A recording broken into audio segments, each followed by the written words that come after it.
hyper-powerful institutions like the Amazon Catholic Church or what have you to build up as rivals that looks out for its own interests instead of for the, at least the centralized state has the goal of looking out for the interests of all the people, then things start to fall apart. To understand geopolitics, you must have the freedom to be honest. The More Freedom Foundation podcast.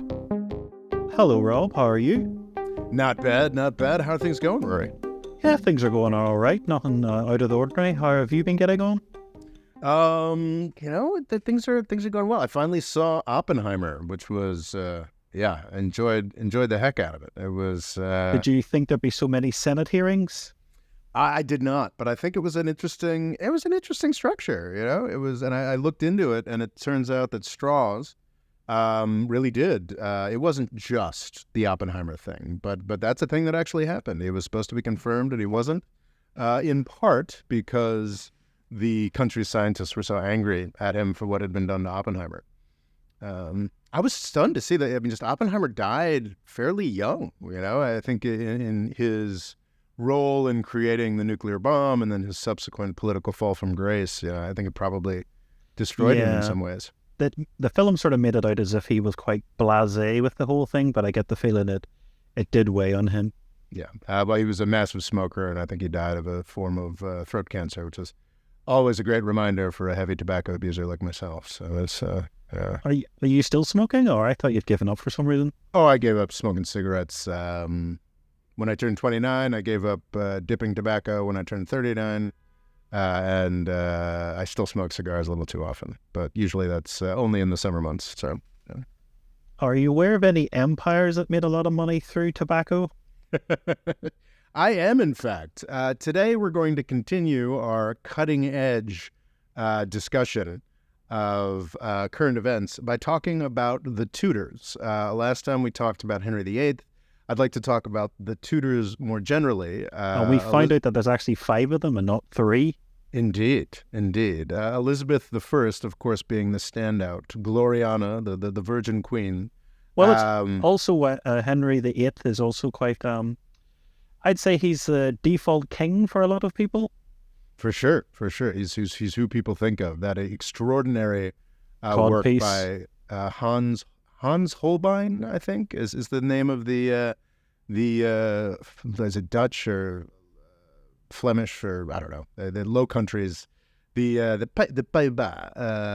painter Hans Holbein that gave us that incredible image of the rotund Henry VIII staring at us with his bejeweled codpiece, as you mentioned. But yeah, so the Tudor is tremendously important. I think I made the case that the disruption that Henry VIII caused was tremendously important for Britain's rise to control, really creation of and control of the modern world in the 19th century. And I want to tease that out a little bit more, talking about this dovetails with a video I made recently called, that should really be out by now, called Western Civilization is Just Big Government. Talking about how centralization of governments is just as, if not more important than all the free trade capitalism stuff that we have been sort of genuflecting before over the past 40 years. I'm not saying that the free trade capitalism stuff isn't important. It's tremendously important. But if you don't have a strong central government, then all those free markets are just going to kill you. And I think that's the story for much of the world over the past 40 years.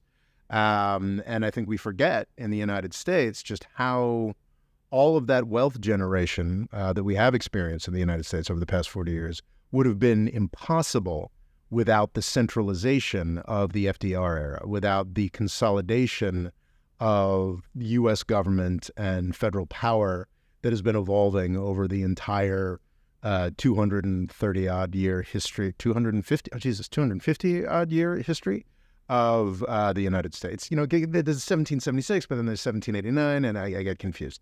Math. And I think it's a lesson that's forgotten, and I think that if we try to think about the Tudors more in terms of the incredible government consolidation that they carried out rather than Elizabeth I in Shakespeare and Henry VIII and his 6 wives. Not that those things aren't important. I think we can get a fuller picture of not just English history and the history of the British Empire, but the history of the world in general. And there are lessons here to be found that are important for today as well. So it all kicks off for our story with Henry VII, who would have been considered, King of England, monarch of England and Wales at the time.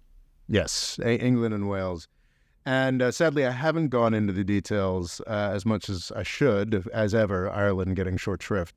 But the Tudors are tremendously significant for growing conflict with Ireland. I think every Tudor monarch was concerned to exert power in Ireland, and more and less successfully. It was truly the Stuarts, or rather the tail end of the Stuarts, under William of Orange, that the true crushing of. I mean, Cromwell was also pretty terrible in between the Stuarts, but Cromwell in the 1640s or 50s, and William of Orange in the 1690s, the true crushing of Ireland. So the Tudors were certainly trying to exert power over Ireland, but in practice, their step away from the Catholic Church actually made it harder for England to exert power in Ireland.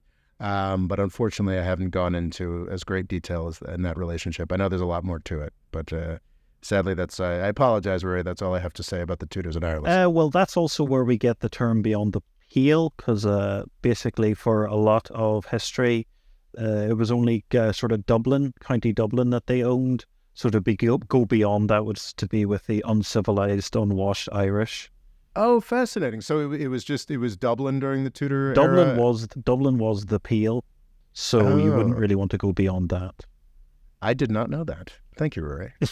I'd sort of assumed, because I would assume that was about like the Pale of Settlement in Eastern Europe and like Russia and Jewish stuff. But now that makes more sense that it would be Ireland. It's an English language thing. And anyway. I think Henry VIII wasn't the worst, sadly. I think he got a lot of lip service, or Ireland didn't really pay too much attention. But yeah, then after him, things get disastrous. Yeah. Henry VIII was too busy murdering his wives to murder Irish people, I suppose. And just Catholics in general. So the Tudors went through this incredible period of chaos. I talked about Henry VIII sort of going through truly a revolutionary consolidation of power over religion in his reign. But wow, did he not settle it. He did not settle anything. He just created tremendous chaos. He has successfully established the supremacy of the English monarch over the Church of England, and that has been the case ever since. But he did not want to go whole Protestant. He did not want to adopt, really even dive into those theological questions at all. The folks who ended up raising his son, Edward VI, who only reigned briefly. So Henry VIII, do the whole thing. Henry VII, the barely legitimate guy who took the throne by force, reigned from 1485. Which is still a valid way of taking it. True enough. Between 1485 and 1509, Henry VIII reigned from 1509 to 1547. His very briefly reigning son, who died at the age of 16. A sickly boy, he's described as. Indeed, reigned between 1547 and 1553. So in his 6 years in power, I believe he was raised by more Protestant-leaning folks, reigned under the regency of some Protestant-leaning folks. And also being so young, he was a lot easier to influence. Exactly, more pliable. Ended up bringing the most Protestant era that England has ever I said that in the last episode. I'm entirely wrong, because that was omitting Oliver Cromwell and the period of the English Civil War. So that was wrong. Correct what I said last week. But under a king, certainly the most Protestant England has ever been under a king. And that only lasted for 6 years. And then we have the reign of Bloody Mary, who was the daughter of Catherine of Aragon, Mary the First. Yes, the discarded. I just think it's funny, her name, when you consider which monarch isn't bloody. Bloody Mary. Wait, what? how many haven't killed loads of people? Oh, well, the thing is, though, like, she gets a little bit of a bad rap, not entirely a bad rap. Henry VIII killed loads of people for religious reasons.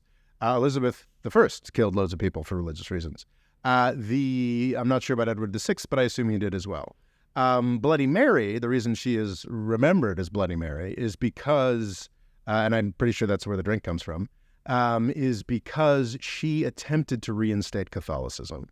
And by that point, and the monasteries is a really key part of this, so many people had gotten so rich off of the dissolution of the monastery that even 16 years later, when she came to power, nobody was going to give up the lands that they had taken from the church.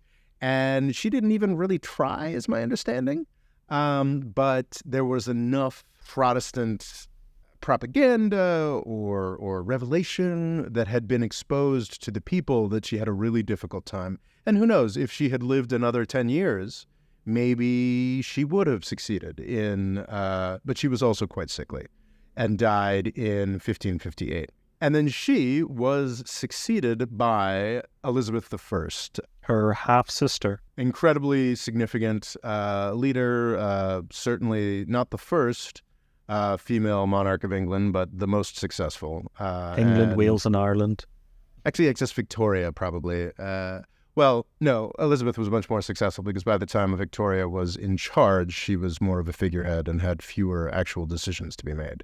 Elizabeth I is extraordinary. Her ability to maintain power, hold on to power, and reign for, is that almost 50 years, 44 years, 128 days. Extraordinary. In part, she benefited from the same dynamic that her grandfather, Henry VII, had, which is that people were so sick of contention and disaster that they were very excited. So after that sort of Henry VIII's dissolution of the monasteries, the whipsaw to the full Protestant son, the whipsaw back to the Catholic person who's burning anyone who disagrees, and then back to Elizabeth. I think a lot of people were just content to stay there.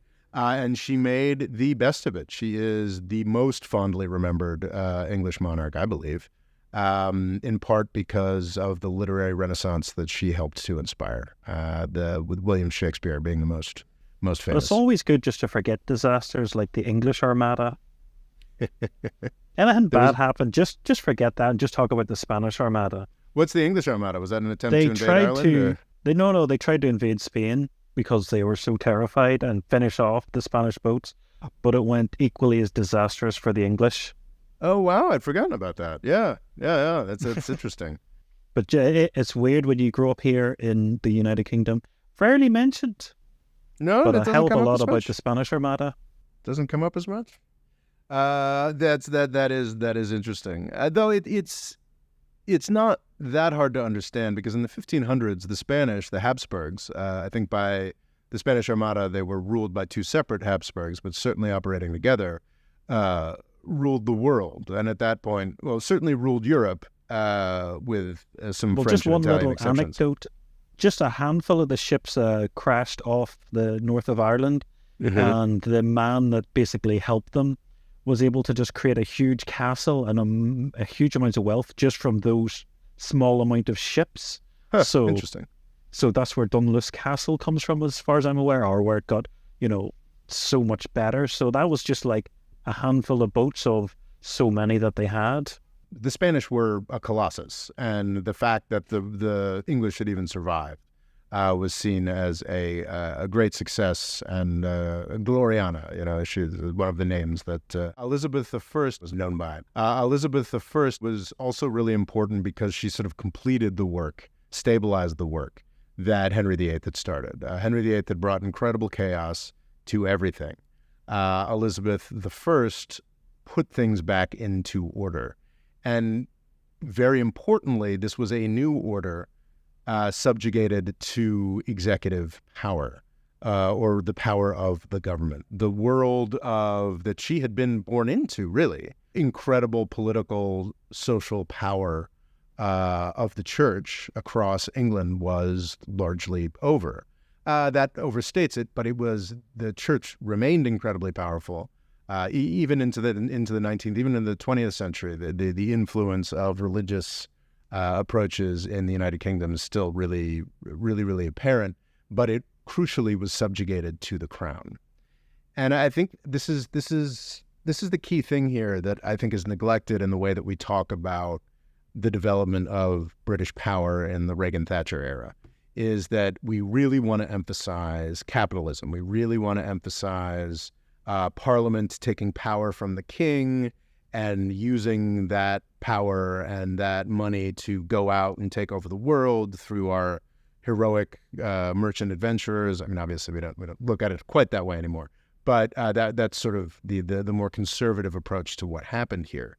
And I think that narrative, though I wouldn't put it in quite as positive terms, is largely true, but it leaves out the incredible accomplishment of the Tudors in creating a new kind of consolidated power.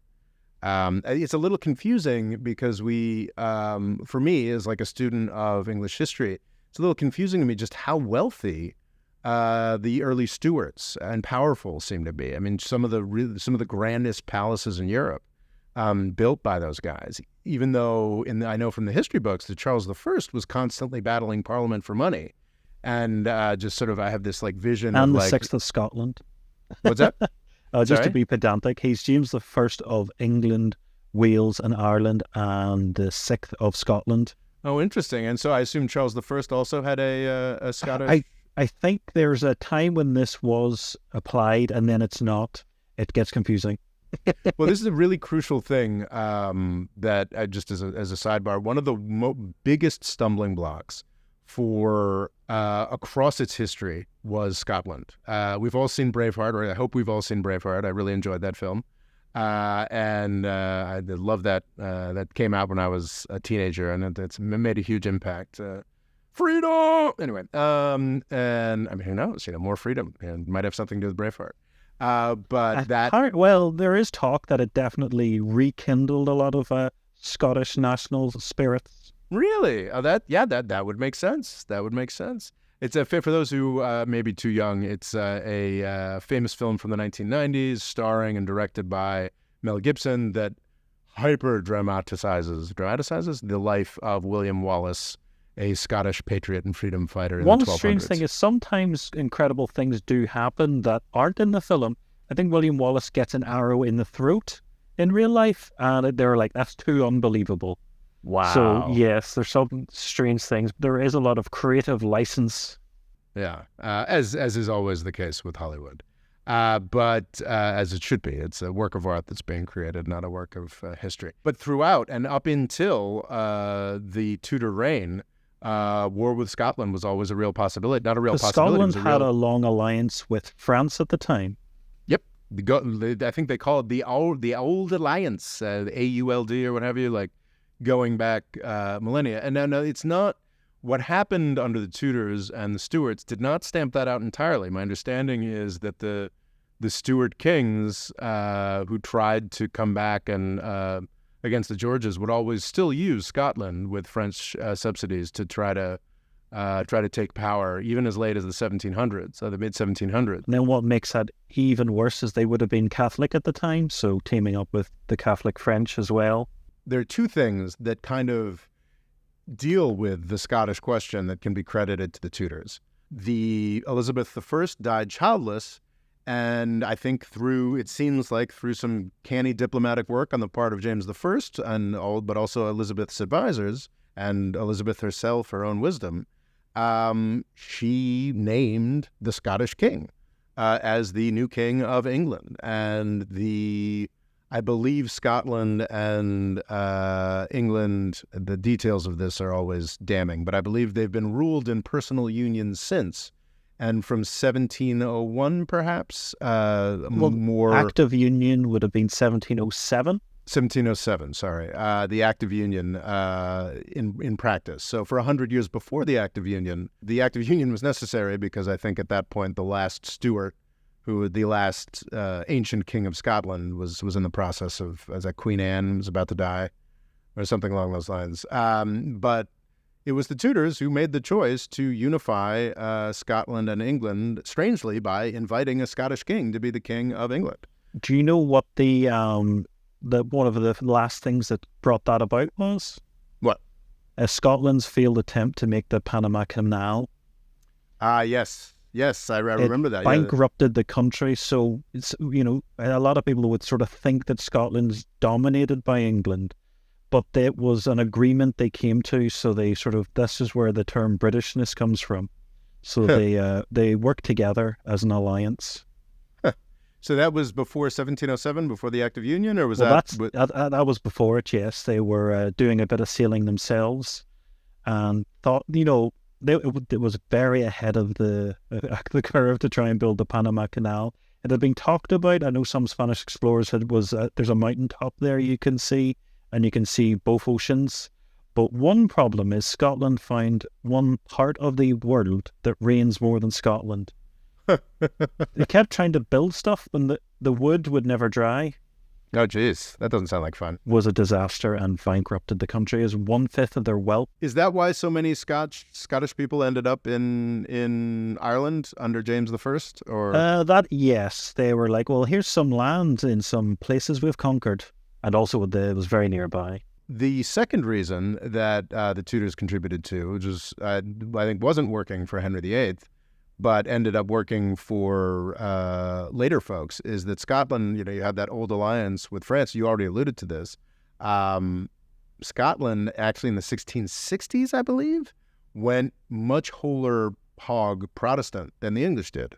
The Scottish Kirk went very Protestant. I'm not so familiar with the details, John Knox and all that, but that transition meant that the main ideology of Spanish-French opposition to England over the course of the 1500s, 1600s, 1700s had dramatically less hold or power over the Scots, which dramatically aided in the centralization of that central sort of first frontier of British Empire. But yeah, the centralization went well beyond that. There's Elizabeth I put together an act of toleration, which I think dramatically overstates what that was to modernize. It was not Catholics are cool now, we're all good. It was I guess we'll stop burning people was sort of what the extent of the toleration was. But I believe this is another very important step for empires, which is religious tolerance. I know what you've said is a very minor version of it, but it seems to be a lot of the great empires are more nonchalant towards, other religions and embrace them, and it's able to utilize their neighbors being hostile towards them. Absolutely. And I don't want to undersell, Elizabeth I did a great deal of persecution of Catholics. I think when we get into this, and that continued in different waves, and that was a tremendously popular approach, whereas Henry VIII had to put down a whole rising in the north of England incredibly viciously in the 1530s. By the end of the 1500s, this sort of popular Protestantism was becoming more ingrained in the English public. So the toleration was that, Elizabeth was going to not, as long as you shut up about it, she wasn't going to do an inquisition. But it was by no means. I think in the 19th century, we start talking about Catholic emancipation in the United Kingdom.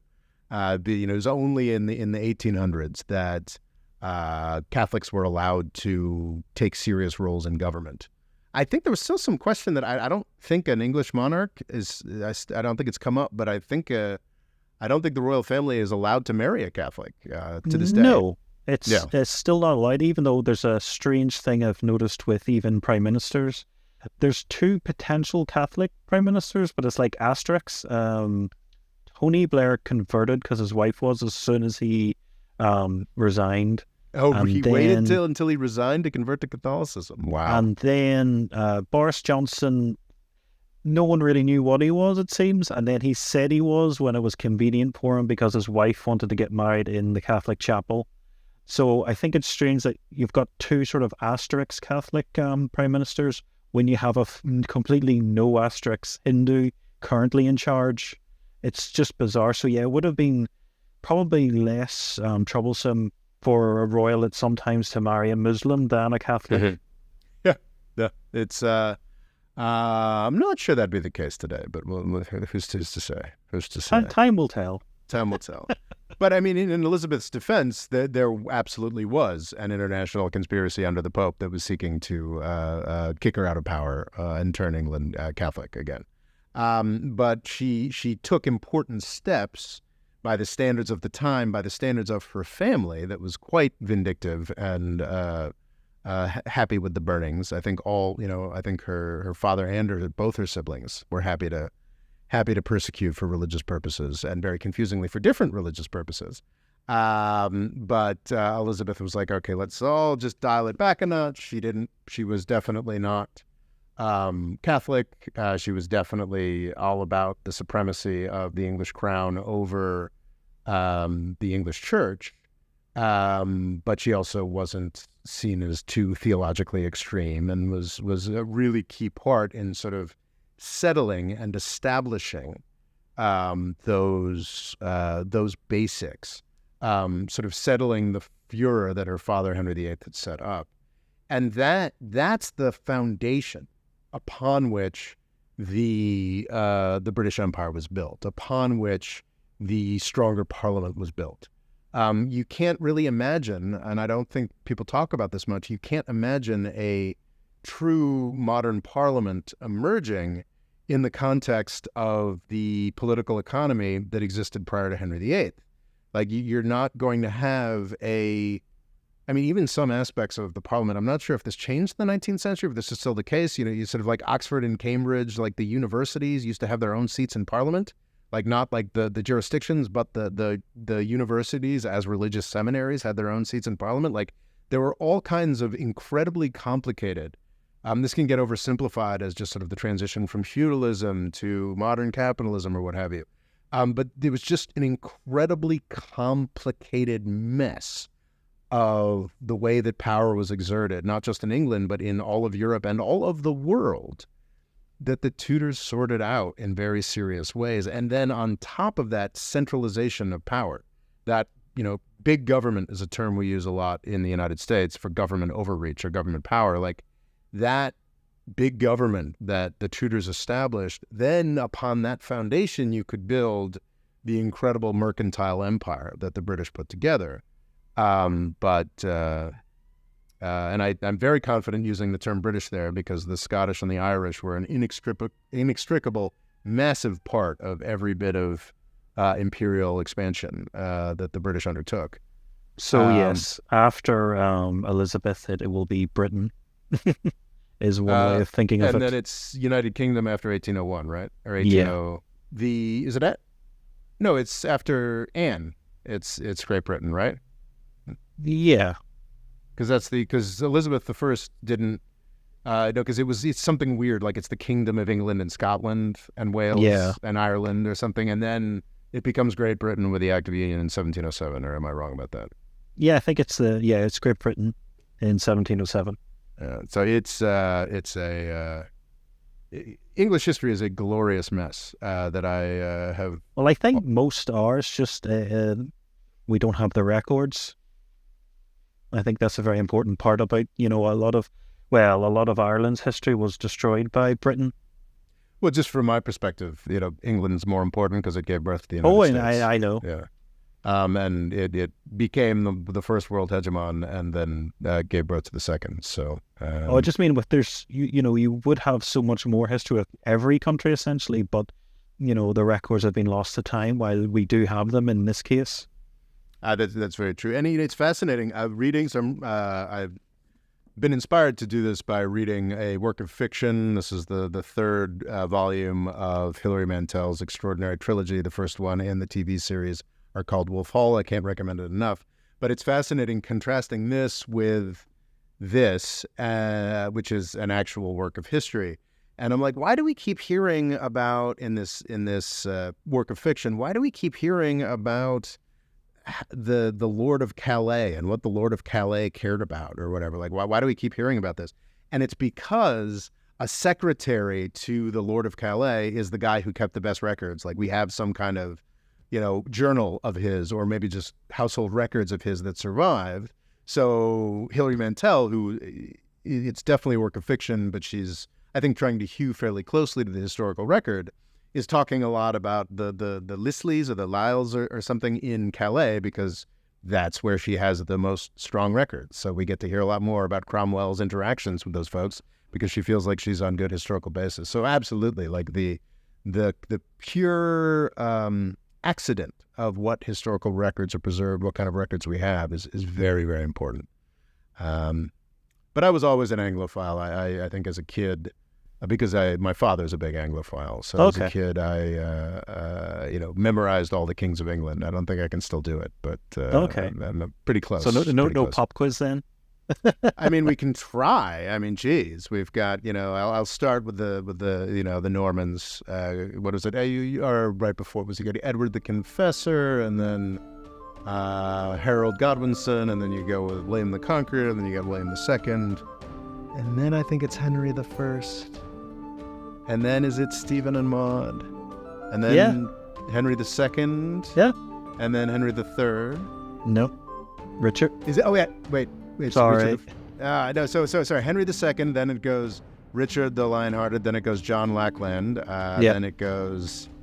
Crap! I should know this. John Lackland to something the third. Then we go to William the Henry III. Yeah. Henry III. He was there for a long time, right? Yeah. 1216 to 1272. Is that, and then do we go to Edward I? We then move into England and Wales to Edward I. Edward I, Edward II, who is very brief. Does it go to Edward III right after that? It certainly does. And then Richard II. Yeah. And then Richard II. There's a new house, right? Richard II. It's a name that's very similar to one in Game of Thrones, if that gives you a clue. Is it? Wait, we already did the three Edwards. So Richard II. Oh, William? No. I've lost it. What House of Lancaster. Who is it? Henry IV. Henry IV. Edward IV. Henry V. Oh, Henry IV, Henry V, Henry VI. And then you've got Edward IV in there at some point, and then it goes back to the House of York. And then it gets super easy, right? Then it goes Richard III. Shakespeare wrote about him. Did I miss an Edward? The Princes in the Tower. Yes, Edward IV, Edward V, Richard V. Edward V. One of those is one of the Princes in the Tower, right? Yes. And then Richard III, Henry VII, Henry VIII, Edward VI. Mary, Elizabeth I, James I, Charles I, Oliver Cromwell, the Protectorate, Charles II, James II, William and Mary, and George. Yeah. George the First, the Third, and then do we go to George the Fourth? Yeah. Yeah. Okay. George 1 through 4. That's real easy and gets you up into the 1800s, right? Yes. Is there an Edward before Victoria? There's not an Edward. Not an Edward. Oh, a William. There's a William. William, yes. There's a William the Fourth? Yeah. William the Fourth, then Victoria, then Edward the Seventh? Sixth. No. Edward the Sixth. No, Edward the Sixth. No, sorry, Edward the Fourth. Oh, yes. Yeah, Edward the Sixth, or Seventh, yes. Edward the Seventh. Edward... No. Edward and William? No. Yeah. Who cares, actually? George you get in the 20th century and they don't have any power. Yes. So, yeah. You did very well. I wasn't expecting that. I'm sorry if that was terribly boring. We'll start from the Saxons next time. Yeah, I keep meaning, there's this great podcast, The History of Britain, that I've gone through, and, it does all of them. And, it gets the Edgar, Ethelbert, Athelstan, Eagle Turd. Yeah, it gets very difficult. But I'm okay from Edward the Confessor generally. But yeah, I can't do U.S. presidents, hilariously. I always get lost in the 1850s and the 1880s. The emphasis, like what I want to talk about today, is just that foundation, like the before power could be spread about to Parliament, to economic actors that benefited the British state. The state had to be consolidated, and I think the great failing of the Reagan era, and our emphasis on markets and business above everything else, that privileges this vision of British history where it's all about the English Civil War and the Glorious Revolution, where some, fanatically religious capitalists, took over the system and whatnot, is that we neglect that centralization and how important it is to establish strong central power before you can build up all the delightful, chaotic capitalism red in tooth and claw. Because if a country doesn't have that degree of centralization, then it's not going to flourish under a hyper-capitalist environment. That's why China has been the only real success story of the Reagan era, or at least the most dynamic success story of the Reagan era, is because they're great at capitalism red in tooth and claw because they've got enough established central power that no matter how laissez-faire they get, how free market they get, they're not going to chip away at the basic stability and basic interests of the state and the people. And I think that's sort of where we're getting to in the United States. Is I think we're realizing that we've gone a little bit too far in the hyper-capitalist direction. And don't get me wrong, the hyper-capitalist direction is essential. Like, you can't just have this sort of stultified, centralized, bureaucratized state forever, but you need to have some degree of centralized, bureaucratized state to play off against. And then you get to a point where you start to undermine that state and you need the pendulum to swing back. And I think we're at the point with the United States where it's time for the pendulum to swing back. That time was, it's a 40-year era. That time was 35 years ago for most states in the world. You really do. I'm not saying that in the FDR era, the post-World War II era, every state in the world was doing very well because they had to deal with the Cold War and they were coming from a period of incredible poverty, directly post-imperial. But if you look at the progress that was made by most states in the world in the post-World War II era, the FDR era, put it in an Americanized sense, and compare that to the Reagan-Thatcher era of the 80s on, it seems obvious to me that most states made a lot more progress when the people who ran international organizations believed in more than markets, which was the case in World War II. What can you point to as the most obvious thing America's currently doing wrong that's making it too decentralized? Well, cryptocurrency is a good example. Okay. It's often pitched as a revolution against the government when really, yet it's BlackRock and the biggest firms on Wall Street are. But that I think that's sort of a side. Although it is incredibly traceable, so in some regards it could be a great tool for the state. Exactly. Well, yeah, in some ways. The I'd say private equity. I used to never get. I've been hearing people complain about private equity for 40, 50, for over a decade now. And I was like, oh, whatever, it's capitalism, it's how it works. But just looking into the details and the really simple question being posed, can you name a single corporate merger that has brought benefits to anybody other than the shareholders? And in many cases, not even them. Brought any benefit to the consumer, any benefit to the workers at these businesses.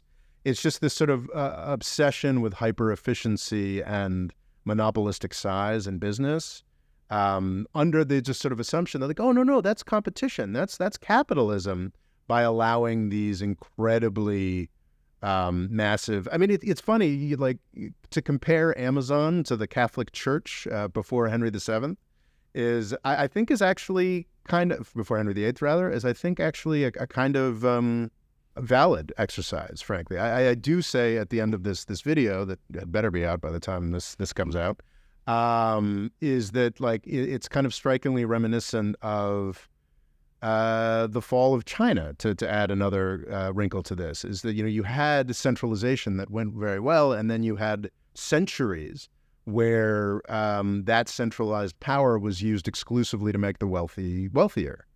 And we haven't had centuries of that in the United States, but I think we've had 40 years of that. And we're seeing, whether it's birth rates or mortality rates, or the fact that Bernie Sanders and Donald Trump were both considered like plausible presidents of the United States in an election 7 years ago. Like there's so much that indicates that it's time to do a bit of centralization. And then, if we do it effectively in 20 years, I'll believe exactly what I believed 20 years ago. And we got to get the government out of this, that, and the other thing. And we need some deregulation and this side of the thing. But it is definitely time for some re-regulation. It is definitely time for, frankly, creating...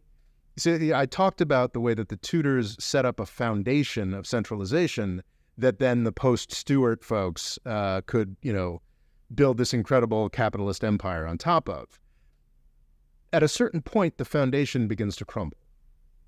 And if that foundation crumbles, which you can argue to some extent is what happened with the British Empire post 1917, if that foundation crumbles, then if you go too far with your laissez-faire, if you go too far with your hyper-capitalism, if you go too far with this ideology that government sucks, that allows hyper-powerful institutions like the Amazon Catholic Church or what have you to build up as rivals, that looks out for its own interests instead of for the, at least the centralized state has the goal of looking out for the interests of all the people, then things start to fall apart. And I think that, I think we're in a falling apart regime, which I think makes it important to look back at history, look back at British history and realize that there was centralization before the Glorious Revolution, before the 1600s. Henry VIII introduce what would have been radical at the time, a sort of pension for people that were too old to work, which quite often you would have just died. There wasn't really much care for you. Is that Henry VIII or was that Elizabeth I? Okay, maybe it was Elizabeth.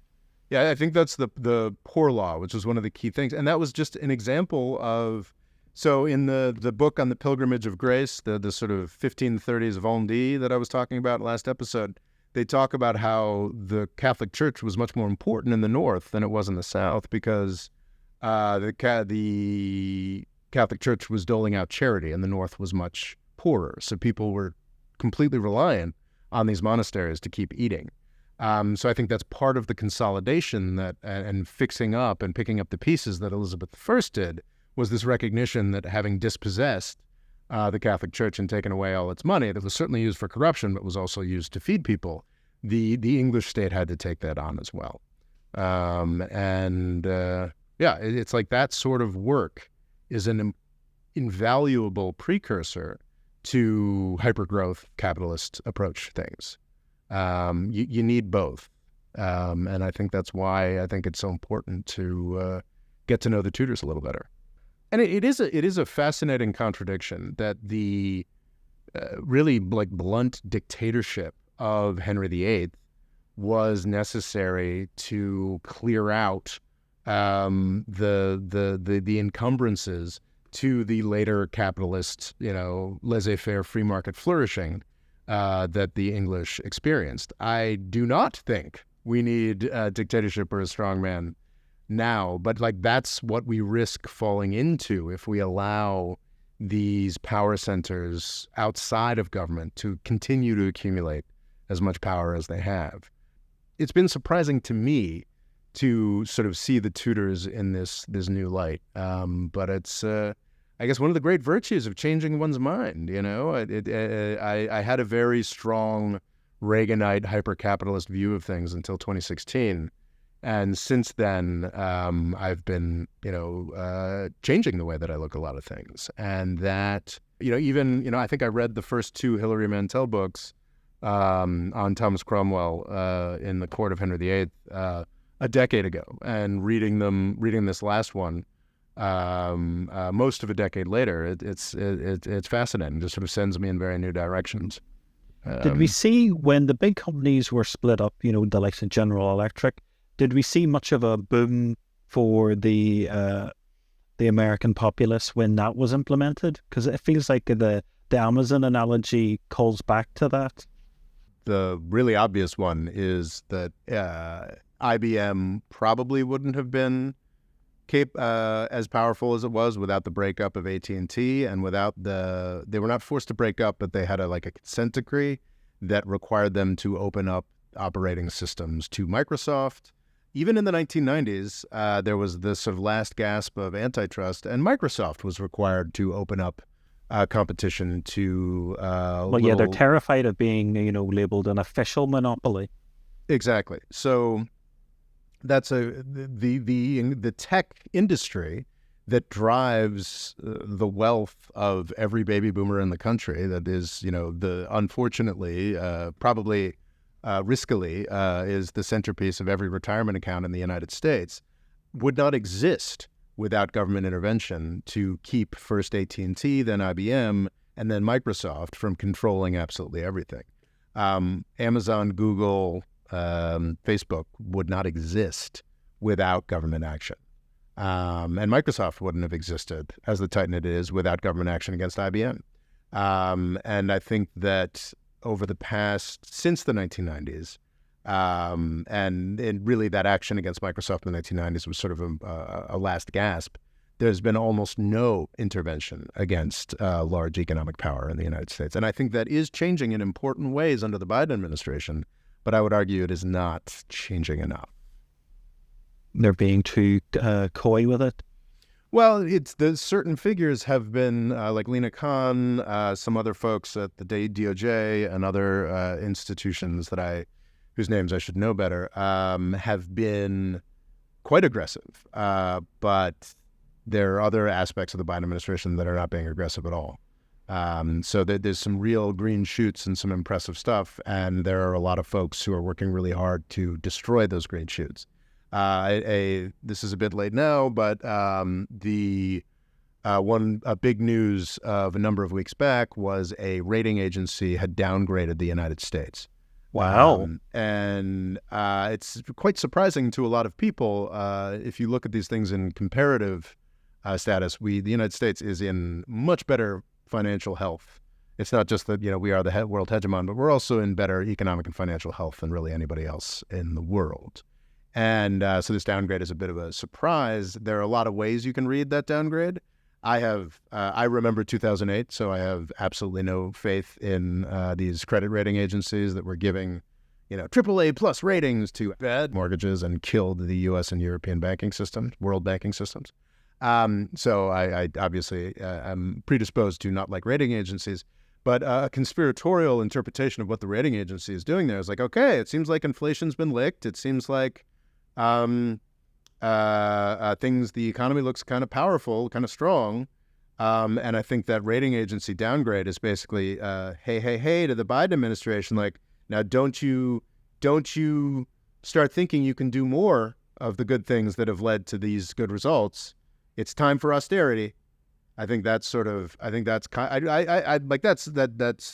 my own interpretation. That could be entirely incorrect. But so there are absolutely a lot of forces in our economy that are working against the idea that these large sources of power should be broken up. And that's one of the scariest things, is that throughout U.S. history and history in a lot of other countries, there's this oscillation. The pendulum swings back and forth. It just sort of, in the 1970s, government covered itself in shame. You had Vietnam, you had Watergate, and then, of course, the oil crisis, which wasn't entirely a creation of the U.S. government, but was, so everything, and then, of course, things swung towards business. When crises happen, economic crises happen, traditionally, the pendulum swings the other way. That's the reason we were able to, there was no FDR, there's no New Deal era, there's no social safety net in the United States, there's no good neighbor policy towards the Americas, there's no debatably, there's no winning World War II without the Great Depression and how it discredited business and allowed the government to exert itself in the ways to do all those things. 2008 should have been that discrediting moment. And we had Barack Obama. We had the leader we needed. But because, I would argue, in part because of the internet, in part, a lot of things. But I've heard Joe Biden also, when he was saying that he just wouldn't, Obama wouldn't listen to him and wouldn't go far enough when he could have. He was kind of scared because he was so new for America to have a black president. I think that's valid. I don't know. I think Joe Biden's self-serving stories. I trust Joe Biden to move things in a better direction because he does what's popular and sees like what the whole world. I think Obama comes in for a lot of criticism very fairly, but also like the country wasn't ready for it. But why wasn't the country ready for it? Why was the government not? Why was the American people not able to look at 2008 and be like, wow, Wall Street really effed us. It's time for us to give government a little more power and F them back. And that's because I don't know if it's television, I don't know if it's the internet. And if you look, especially if you look at AI and just like the fact that all of this stuff is about to be automated in a fire hose fashion, I just think that the business propaganda is stronger than it used to be. I mean, some of that's actually the death of churches. That's the death of communities across the country. That's I think you could make an argument, I'm not sure it's true, but you can make an argument that this wave of hypercapitalism has been more destructive and been able to consolidate more power more quickly in a few places than even like the robber baron era before it. In the 1890s, it seemed like every city in the country had like its rich and poor people because that's how technology worked then. The way that technology worked in the 1980s and 1990s is all the rich people in the country live in 10 cities. And really 2 or 3. And it's depending on the season. And that is, I do worry that modern technology, the internet, what have you, will keep us on a consolidating power outside of government with wealthy people that will be to the detriment of the U.S. Republic. Do you see a depression-like scenario eventually happening? I mean, it's guaranteed. Like World War III, the next Great Depression is guaranteed. There will be a horrific new war. There will be another massive financial crisis. What we have control over, less so with the financial crisis than the war, is the timing, the policy choices we make, the way that we choose to educate the public. I mean, the More Freedom Foundation, its primary goal is to make people more aware of what power we have over whether and when World War III happens. Financial crises, I think, are a little more up in the air. There's so many moving parts. There's so many, I don't know. I went through a decade of expecting a financial crisis after 2008, a bigger financial crisis, and it just kept not happening. And now I'm going to be humble. But that's because we've given so much power to the business people that know better. Oh, is that it? Is that it?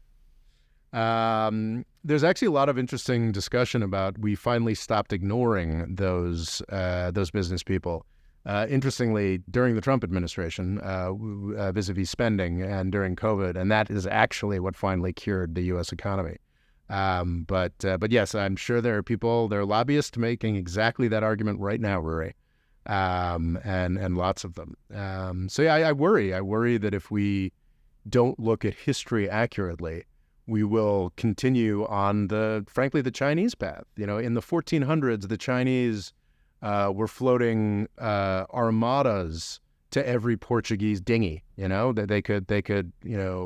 But by the 1800s, just 400 years later, because they had used their incredible wealth and power just for the benefit of a smaller elite and allowed all this power to centralize outside of the government, they were beaten up by a weird North Atlantic island. It is not somewhere I think that the United States will be in 4 years, but I think it is somewhere that the United States could be in after another decade or two of this. So it's really important to look to history and sort of revise our ideas of what's important. Centralization is important. There is no hyper-capitalist success without centralized government, and that's what the Tudors gave to what became the British Empire. Thank you very much for listening. I will catch you next time. The More Freedom Foundation is also available on YouTube. and TikTok. Rob's Twitter is RobOLaw, and he's also written a book called Avoiding the British Empire, What It Was and How the US Can Do Better. And music provided by Kevin MacLeod.